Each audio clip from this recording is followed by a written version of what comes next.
As many of you know, Risk is a board game of warfare simulation. In the next 3 minutes, we are going to prove that the attacker has less advantage than they think they have. Furthermore, we will show the most important flaw of average that this game has.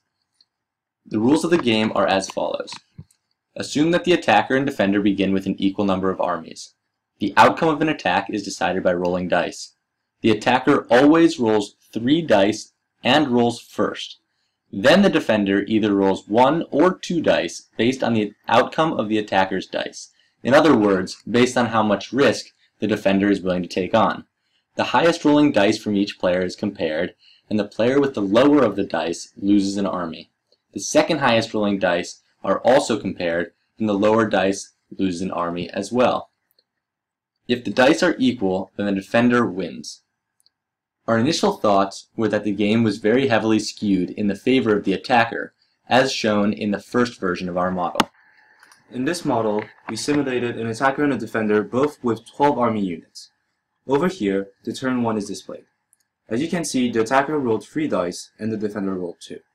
The 2 highest die number rolled by the attacker are compared with the 2 dice of the defender. Here, the attacker rolled a 5 over the defender's 2, so the defender loses 1 army unit. The same also goes for the second highest dice. In total, the defender loses 2 units.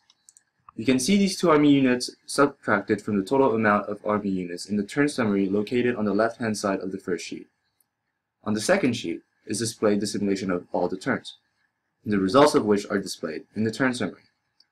On the next sheet, we use the sim map added to model 10,000 trials, which corresponds to 10,000 simulated games. You might think that the chance of the attacker winning the game is now 78%.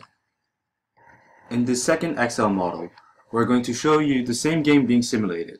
However, we included the option for the defender to only roll 1 die when the attacker rolls a 10 or above with his 2 highest dice. This allows him to lose 1 unit at most on that turn.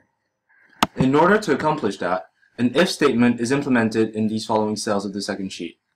As we can see on that first turn, the defender rolls 2 dice of a lower number than the attacker. However, the rolls showing unit losses only display 1 unit loss, representing the defender's decision of not rolling his second die. This therefore gives the defender the option to lower his risk of losing units, which translates into a significantly lower conquering rate for the attacker as shown here.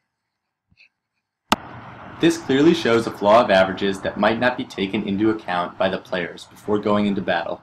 We believe the game developers at Risk came up with this option in order to level the playing field and allow for more complexity and fun in the game.